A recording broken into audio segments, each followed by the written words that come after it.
ঘি দিয়ে দিচ্ছি।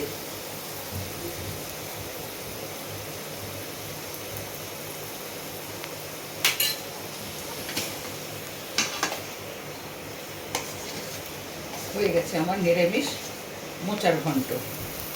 নতুন উপস্থাপনা নিয়ে আপনাদের আশা করি ভালো লাগবে।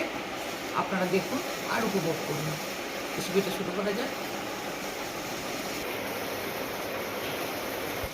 তো বন্ধুরা, আজকে আমি বানাবো মোচা ঘন্ট। তার জন্য আমি নিয়েছি নিরামিষ। তার জন্য আমি নিয়েছি মোচা, ছোট ছোট করে কেটে নিয়েছি। আলু একটু নিয়েছি। আর ফোড়নের জন্য নিয়েছি তেজপাতা, গোটা শুকনো লঙ্কা, গোটা জিরে, গোটা গরম মশলা, সর্ষের তেল, নুন, চিনি, হলুদ, গরম মশলার গুঁড়ো, আর জিরে বাটা, লঙ্কা বাটা, কাজু কিশমিশ, কাঁচা ছোলা। আর এখানে আমি টমেটো, আদা একটু পিউরিফাইড করে নিয়েছি।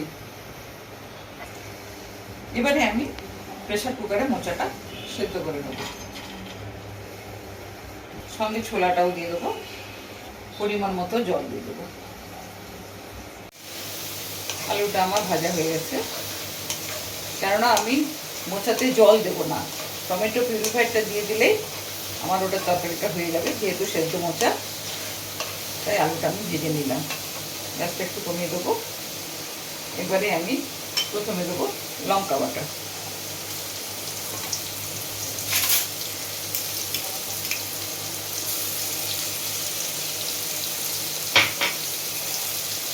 জিরে বাটা,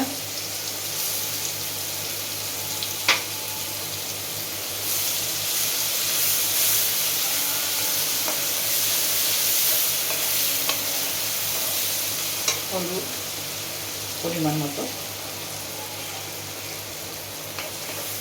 টমেটো পিউরিটা দিয়ে দেবো।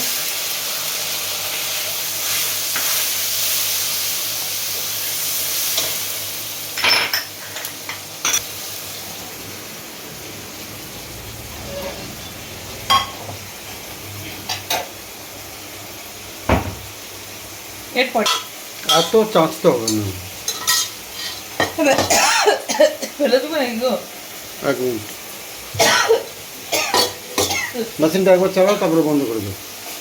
স্টার্ট।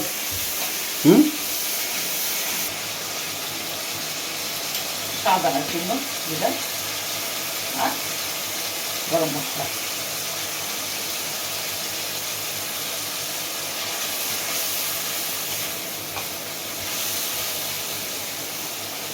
লবণ দিয়ে দেবো।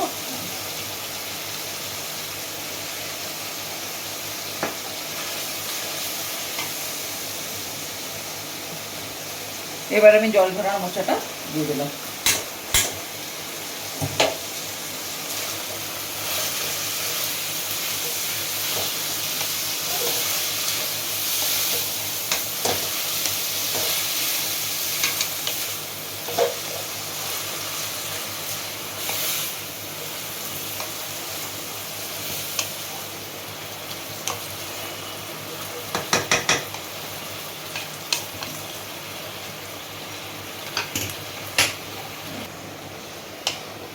নেড়ে দেবো। এরপরে আমি কাজু কিশমিশ দিয়ে দেবো। ঢাকা দিয়ে দিলাম। আমাদের নতুন সদস্য আছে, পরিচয় করে দিয়ে আপনাদের সঙ্গে। এবার আমি ঢাকাটা খুলে দিচ্ছি, নেড়ে দেবো।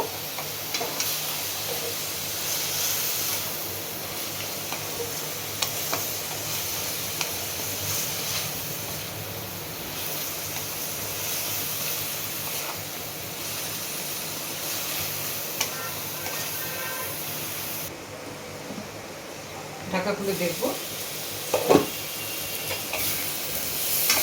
হয়ে গেছে তরকারি।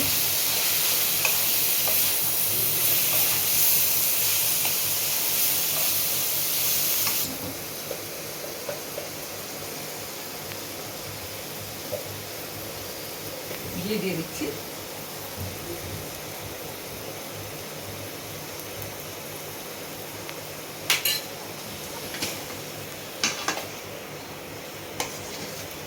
হয়ে গেছে আমার নিরামিষ মোচার ঘন্ট।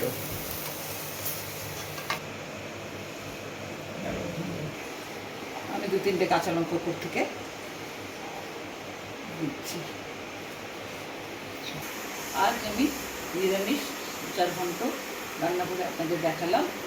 এটা পুরোপুরিভাবে আমার তৈরি হয়ে গেছে। আপনারও বাড়িতে এইভাবে বানাবেন।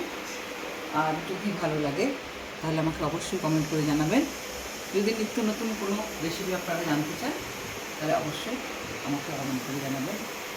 ভালো থাকুন, নমস্কার।